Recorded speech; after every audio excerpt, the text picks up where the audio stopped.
Bonjour, bonsoir tout le monde et bienvenue sur Savoir-faire digital. Cette série de vidéos sera consacrée à l'apprentissage de la programmation Python. Avant de commencer, quelques mots sur la motivation et les objectifs de cette série de vidéos. J'étais sur le Python Study Group de la communauté Galsen AI et j'ai vu un message d'un ingénieur qui voulait en savoir plus sur le langage de programmation Python. Ainsi, je me suis porté volontaire pour développer une série de vidéos sur l'introduction à la programmation Python.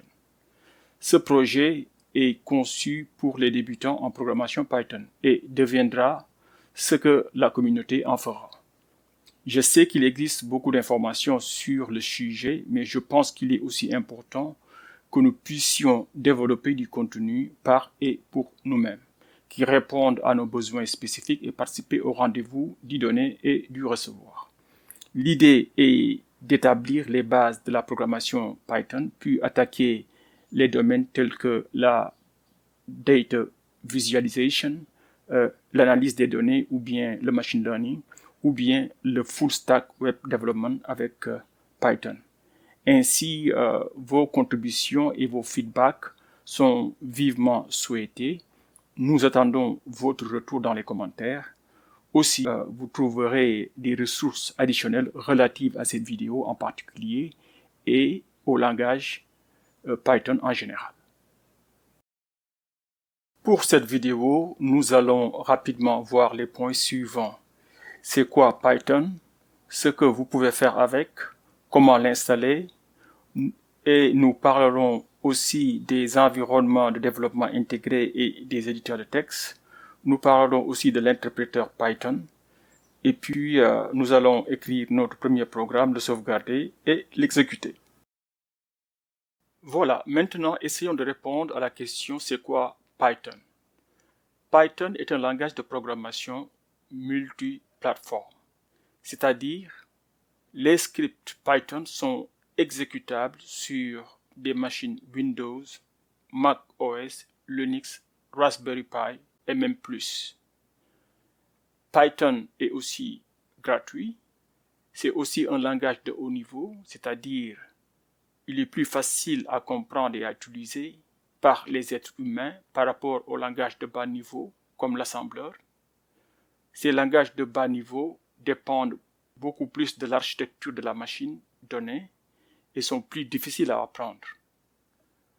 Cependant, Python offre une manière plus intuitive et conviviale d'écrire du code avec une syntaxe qui est beaucoup plus facile et des fonctionnalités qui sont intégrées pour les tâches courantes, ce qui n'est pas le cas pour les langages de bas niveau.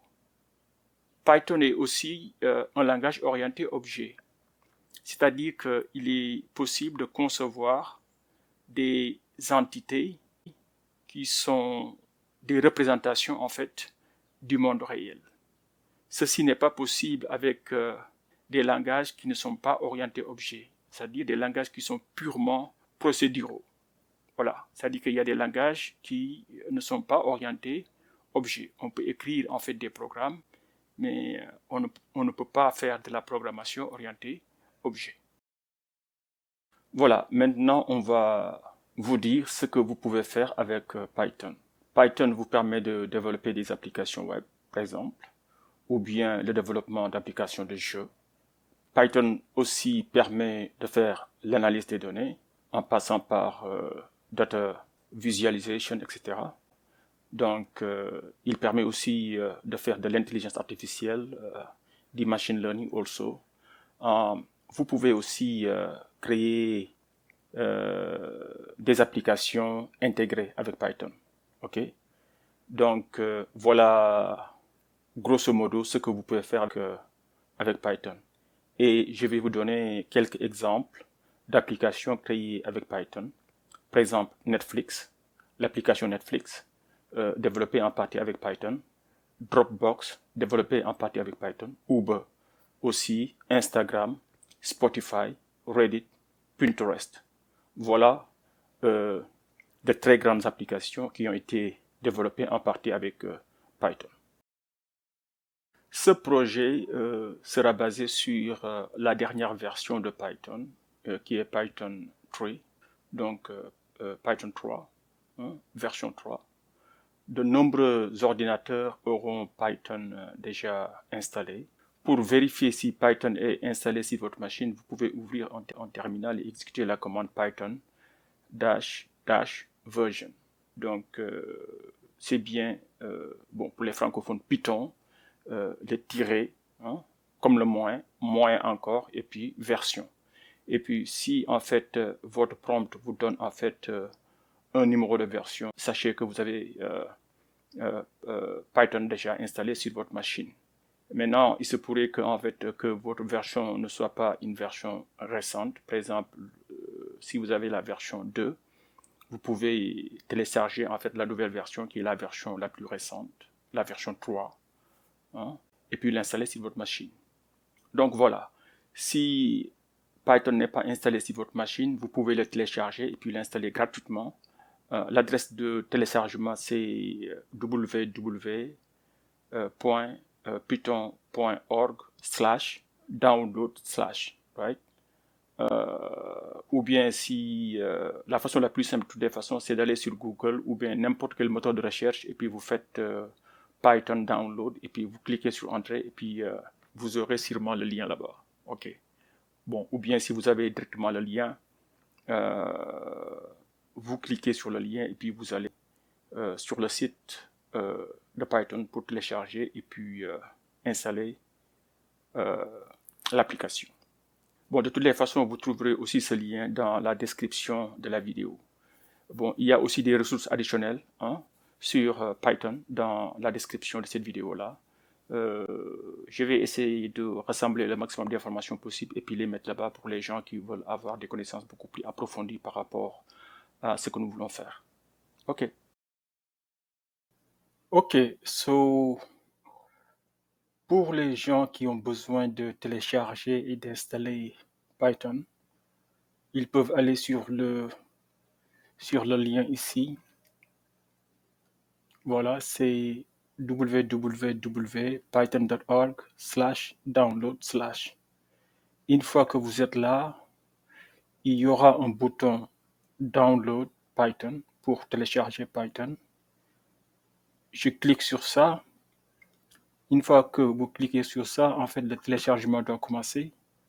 Dans mon cas, j'ai déjà téléchargé Python.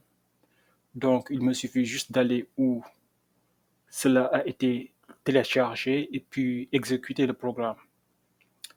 Ok. Ici, pour moi, voilà. Pour moi, voilà en fait mes téléchargements. Vous voyez bien qu'il y en a deux parce que j'avais déjà téléchargé cela. Je vais enlever le premier fichier. Yes. Et puis maintenant, pour installer le programme, il suffit de cliquer 2 fois sur le fichier. Mais je vous recommande de bien regarder vos options avant d'installer. Par exemple, dans mon cas, je vais laisser la première option par défaut et puis je vais aussi ajouter cette option-là. Ça veut dire que je veux que Python soit dans mon path. Donc, une fois que j'ai fait ça, je vais aller sur Install Now pour installer le programme. Je clique sur ça et puis l'installation a déjà commencé.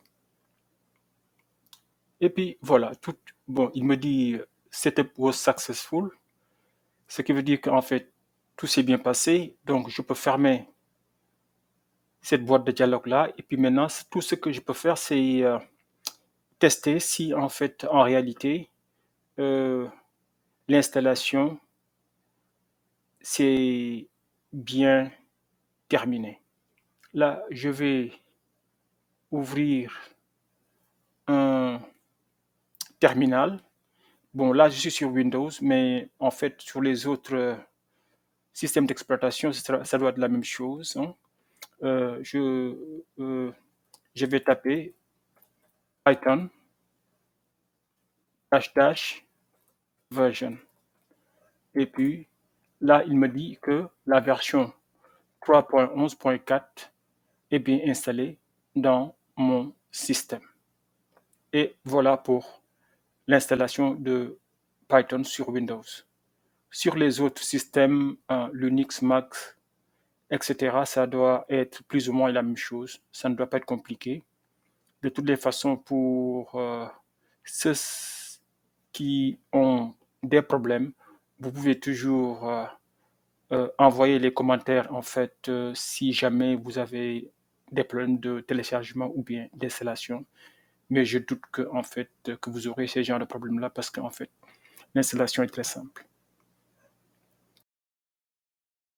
Ok, maintenant on va faire une petite démonstration sur comment utiliser l'interpréteur Python. Ok, donc pour lancer l'interpréteur, vous ouvrez d'abord un terminal et puis vous testez si nécessaire que Python est bien installé sur votre système. Pour cela, on l'a déjà vu, mais on va répéter, c'est Python version, entrée, et puis là, on voit très bien que Python est installé dans notre système. Maintenant, pour lancer l'interpréteur Python, il suffit de taper Python, entrée. Là, vous voyez qu'en fait, j'ai l'invite de commande. Vous le voyez bien, c'est ces trois flèches-là qui symbolisent que je suis maintenant dans l'interpréteur Python. Maintenant, ici, je peux entrer, par exemple, de simples lignes de commande Python pour tester quelque chose rapidement. Donc, la première partie de cette démonstration-là sera consacrée à comment utiliser l'interpréteur comme une calculatrice, par exemple. Par exemple, si je fais 2 plus 2 et que je fais entrer, vous voyez très bien que le résultat, c'est bien 4. Maintenant, bon, on va essayer de faire quelque chose de beaucoup plus compliqué. Quand je fais, par exemple, 50 moins 5 fois 6, là aussi, vous voyez qu'en fait, l'expression est plus ou moins complexe, mais Python est capable de détecter qu'en fait, en premier lieu, il faut faire 5 fois 6 en premier, parce que la multiplication a une priorité sur la soustraction, et maintenant, soustraire le résultat de 5 fois 6 de 50, ce qui fait normalement 50 moins 5 fois 6, 30, donc ça doit faire 20. Entrée, et voilà, le résultat c'est bien 20. Maintenant, il y a aussi des cas où c'est beaucoup plus compliqué. Par exemple, imaginons je veux mettre entre parenthèses le 50 moins 5 fois 6 et après je divise tout cela par, disons, 4. Donc, dans ce cas de figure-là, on peut imaginer que ce qui est entre parenthèses, on l'a déjà calculé en haut, c'était 20. Donc, le résultat doit être quoi? 20 divisé par 4, ça doit être normalement 5. Bon, vous appuyez sur Entrée, c'est bien ça. Le résultat, c'est 5.0. Bon, le point 0, c'est pour nous dire qu'en fait, que c'est une division réelle et par défaut, Python va mettre 5.0 pour te dire que, en fait, que c'est un nombre réel. Pour plus de détails sur la différence entre une division réelle et une division entière, on va faire par exemple 17 divisé, non, je divise, division réelle c'est slash, hein, c'est une seule barre, divisé disons par 3. Et là quand je fais entrer, là j'ai 5.6 qui se répète. Maintenant, imaginez que vous voulez faire une division, disons, entière et non réelle. Là, je vais faire 17, mais je vais diviser avec 2 barres pour dire que je veux en fait une solution qui est entière. Donc là, je divise par, disons, combien? 3. Et là, le résultat, c'est 5. Vous voyez? Donc, vous voyez la différence entre les deux. Sur la première division ici, c'était 5.6 qui se répète pour dire que c'était une seule barre. Donc, c'était une division réelle. Mais si je veux faire une division entière, je mets 2 barres et puis le résultat sera un résultat entier. Voilà, on peut aussi faire le reste de la division avec l'opération modulo ou bien reste de la division. Si je veux savoir c'est quoi le reste de la division de 17 par 3, là, ce que je vais faire, je vais appuyer d'abord sur la flèche. Bon, je peux le faire comme cela, c'est juste un autre moyen. J'appuie sur la flèche du haut pour montrer la dernière opération et puis je vais changer cette opération-là. Je ne veux pas la division, mais je veux le reste. Le reste, c'est l'opération modulo symbolisée par le pourcentage. Et maintenant, quand je fais Entrée, il me dit que le reste de la division entre 17 et 3, c'est bien 2. Donc 17 divisé par 3 a un reste qui est égal à 2. On avait déjà trouvé le quotient qui était égal à 5. Et maintenant, on trouve le reste avec l'opération modulo qui est égal à 2. Maintenant, bon, essayons de faire un peu de test. Test avec une opération booléenne. Donc, je vais faire quoi? Je vais faire est-ce que 17, est-ce que c'est égal à 5 fois 3 plus 2? Est-ce que ceci est vrai? Bon, nous savons que normalement, ça doit être vrai. Parce qu'on avait déjà calculé que 17 divisé par 3 me donnait 5 et que le reste de cette division-là était égal à 2. Donc, normalement, 17 doit être égal à 5 fois 3 plus 2.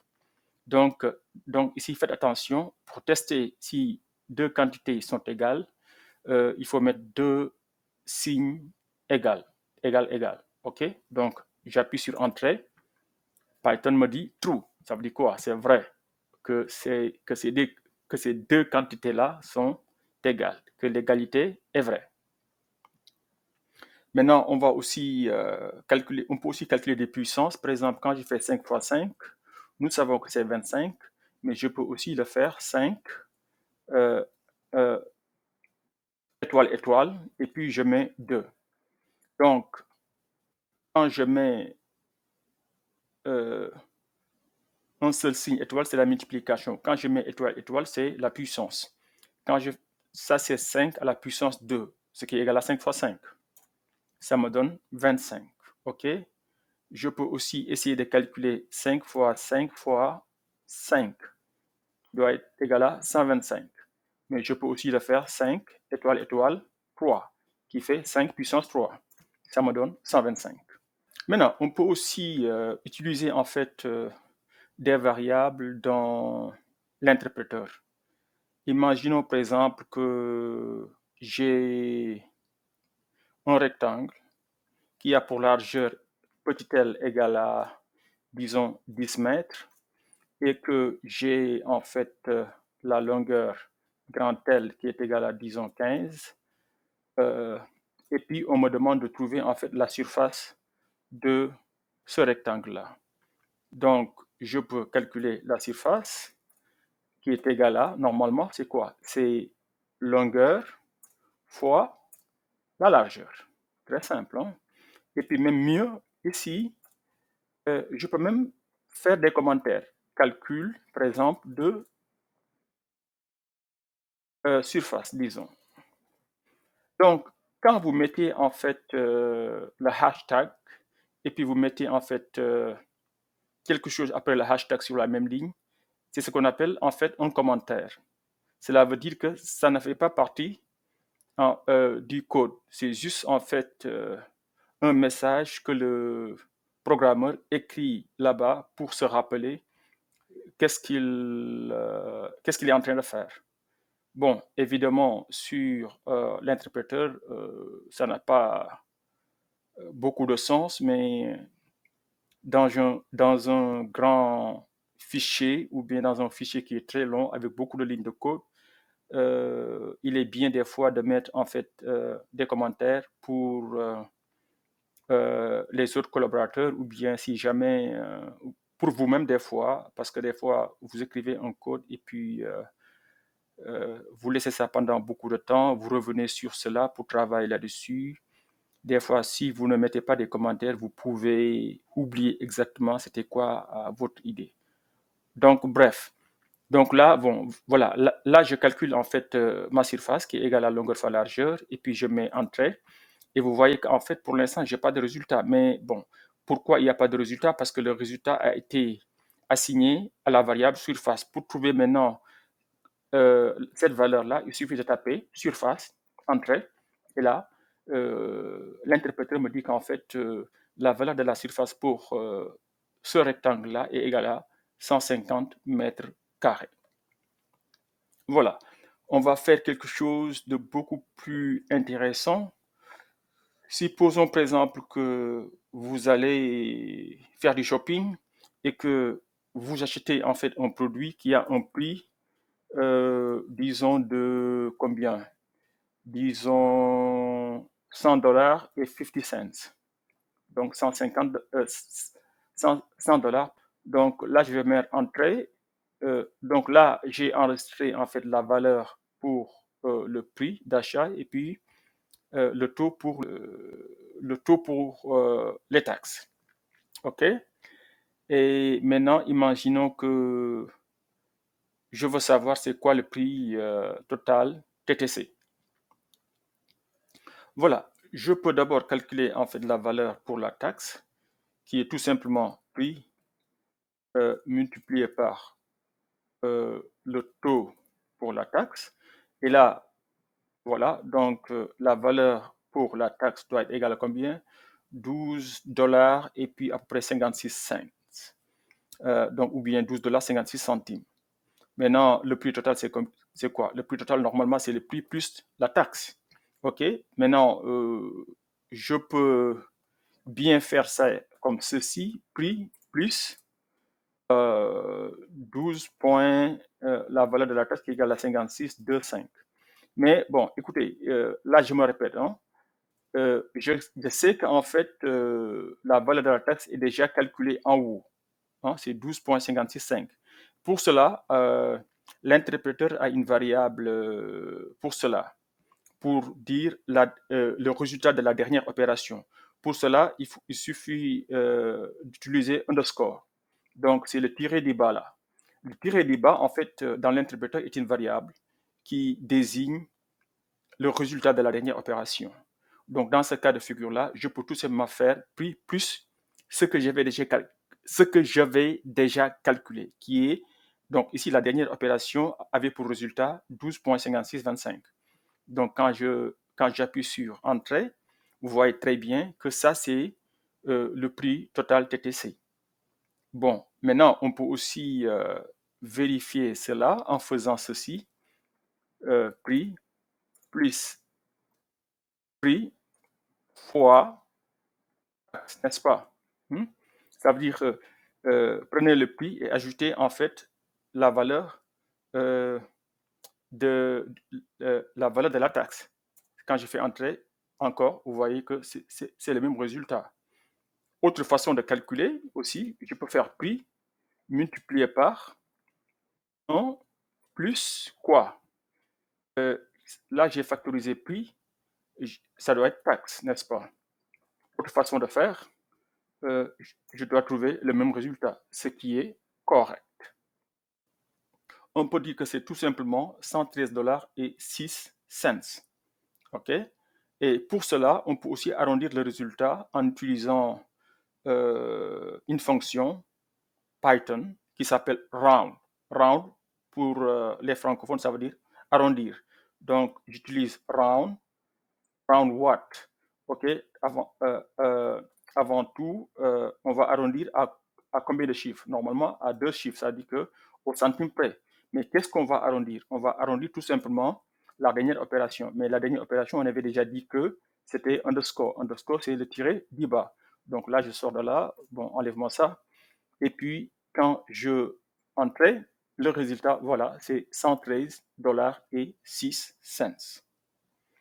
Et puis voilà, rapidement, on a vu comment tester rapidement quelques lignes de code avec l'interpréteur Python.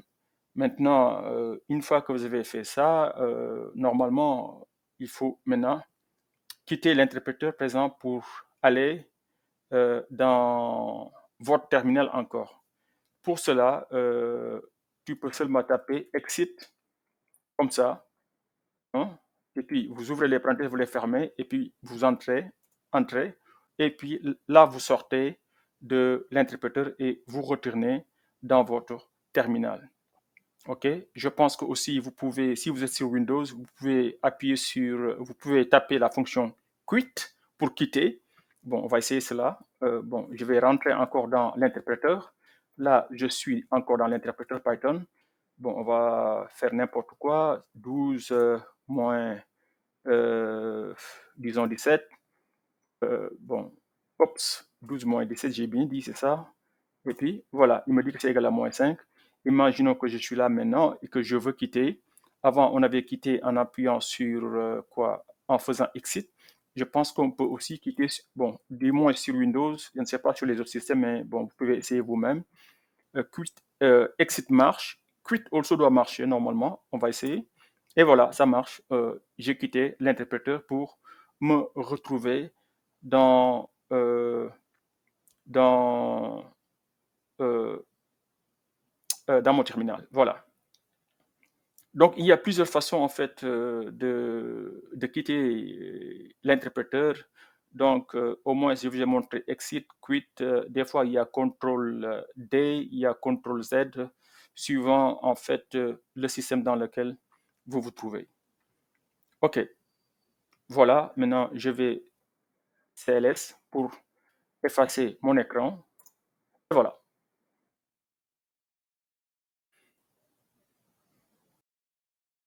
Python est un langage de programmation interprété. Cela signifie qu'en tant que développeur, vous écrivez vos programmes dans des fichiers, puis ces fichiers sont placés dans l'interpréteur pour être exécutés. Pour les débutants, je recommande un simple text editor ou bien éditeur de texte, comme Notepad ou bien Notepad++. Ok?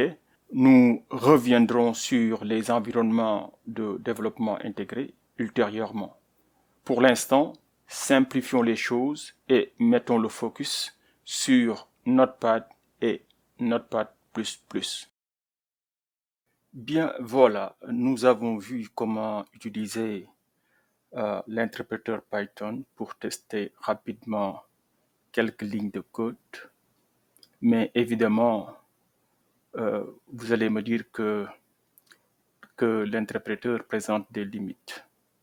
Oui, il permet de tester rapidement quelques lignes de code, mais ce n'est pas l'outil idéal pour exécuter une longue suite d'instructions. OK? So, pour ce faire, il faudra écrire votre code dans un fichier. Si vous avez un programme qui est un peu long, il serait très fastidieux de l'écrire dans l'interpréteur. Ça n'a aucun sens. Voilà. Maintenant aussi, si votre programme est trop simple, par exemple, il ne sert à rien aussi d'aller utiliser un éditeur qui est trop compliqué pour la tâche que vous voulez accomplir. Pour de petits programmes, par exemple, il suffit d'utiliser un simple éditeur de texte comme Notepad ou bien si vous voulez Notepad++. Seulement, il faut vous assurer que cet éditeur-là est bien fait pour écrire des programmes informatiques. OK? Voilà. Et rapidement, on va tester notre premier programme qui est le Hello World que tout le monde sait. Donc, d'habitude, si tu commences à apprendre un langage de programmation, on commence par un Hello World. Donc, comme j'ai dit, on va utiliser un éditeur très simple parce que ce sera un programme assez basique. Et pour cela, nous allons utiliser, par exemple, Notepad parce que le programme ne va contenir qu'une seule ligne. Donc là, je vais créer en fait mon folder où je vais créer le programme. Donc, make dir et puis je vais l'appeler Python Club. Voilà, ça c'est en fait le répertoire où on va créer notre fichier, entrée. Donc, le répertoire il est créé. Je vais entrer dans ce répertoire-là, CD, Python Club. Et puis voilà, je suis entré dans Python Club. Donc là, qu'est-ce que je vais faire? Je vais faire Notepad et puis je vais donner le nom de mon fichier. Je vais l'appeler hello.py. Okay. Et puis voilà, Notepad va invoquer l'éditeur Notepad. Et puis le fichier, je vais l'appeler hello.py ou bien hello.py. Entrée. Là, voilà, l'éditeur de texte me dit, est-ce que tu veux vraiment ouvrir ça? Je dis oui, yes. Et puis voilà, là, je suis dans mon éditeur de texte, hein, et puis je veux juste afficher un bonjour. Donc, qu'est-ce que je fais? Je fais print, j'ouvre une parenthèse, guillemets, hello world. Ferme les guillemets, je ferme la parenthèse. Bon, qu'est-ce qu'on a fait ici? Ici, on veut juste en fait afficher à l'écran Hello World. Donc, ce qui se trouve à l'intérieur, hein, ça, c'est ce qu'on appelle une chaîne de caractères ou bien en anglais, a string. OK? Donc là, je veux juste dire à Python d'afficher à l'écran Hello World. Je vais mettre H capital. OK? Là, c'est bon. Et puis, c'est tout ce qu'on veut. C'est juste en fait pour tester l'éditeur. Là, CTRL S pour sauvegarder mon fichier. Et une fois que mon fichier est sauvegardé, qu'est-ce que je peux faire? Maintenant, je peux exécuter ce fichier-là, maintenant ici. Maintenant, pour l'exécuter, qu'est-ce qu'il faut faire? Je vais écrire Python et puis le nom du fichier. C'est quoi le nom du fichier? Je peux mettre H. Bon, et puis j'appuie sur Tab. Et puis voilà, le nom du fichier vient. Et puis j'appuie sur Entrée. Et puis on voit bien le résultat. C'est bien ce qu'on avait demandé à Python de faire. On l'avait dit d'afficher sur l'écran Hello World. Donc ça c'est très basique. Donc qu'est-ce qu'on a fait? On a invoqué l'éditeur, on a donné un nom de fichier, on a écrit une instruction, ce qui est notre code dans ce cas-là. Et puis, qu'est-ce qu'on a fait? On l'a sauvegardé, on est sorti de l'éditeur et puis on est allé sur la ligne de commande et puis on a dit à Python d'exécuter en fait notre code. Maintenant, normalement, dans un cas beaucoup plus complexe, votre code serait beaucoup plus complexe que cela. Et dans ce cas de figure-là, la démarche est toujours la même. Donc, vous écrivez votre code dans votre éditeur ou bien dans votre environnement intégré, et puis vous sauvegardez votre code et puis vous l'exécutez. Voilà. Maintenant, peut-être une seule chose. Là, vous avez bien vu que, en fait, pour exécuter le code, j'ai seulement mis euh, Python, espace, et puis le nom du fichier. Tout simplement, je peux faire ça parce que je suis juste là où le fichier se trouve. Si jamais, par exemple, votre fichier se trouvait euh, dans un répertoire qui est différent de là où je me trouve, il faudra donc donner le nom du fichier entier.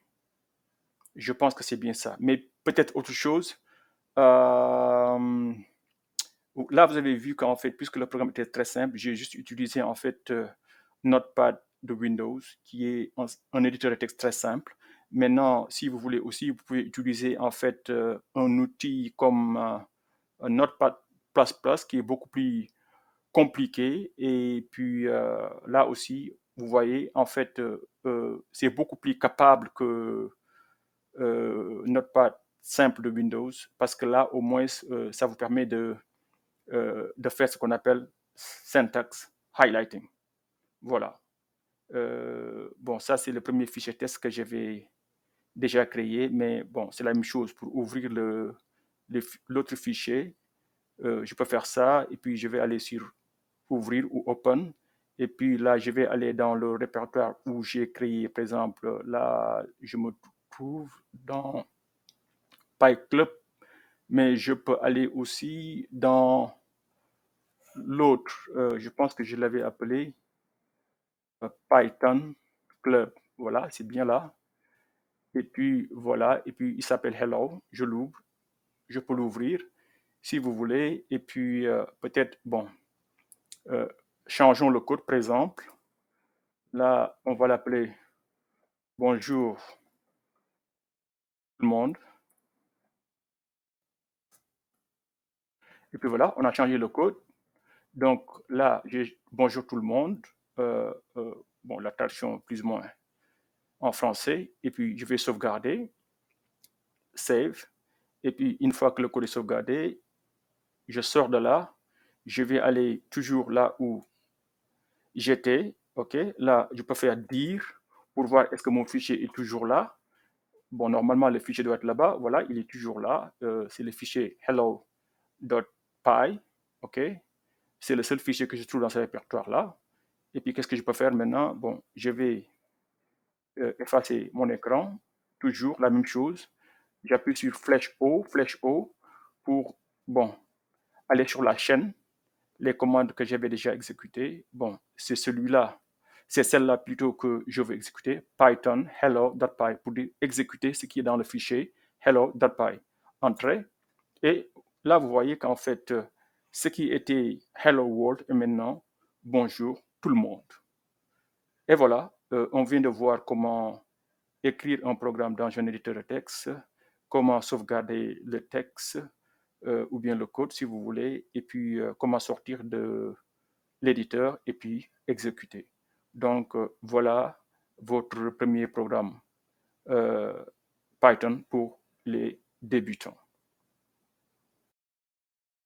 Voilà, avec cette première vidéo, nous avons parlé un peu de Python, ce que vous pouvez faire avec, comment l'utiliser, les éditeurs ou les environnements de développement que vous pouvez utiliser, l'interpréteur Python, et finalement nous avons écrit, sauvegardé et exécuté notre premier programme Hello World.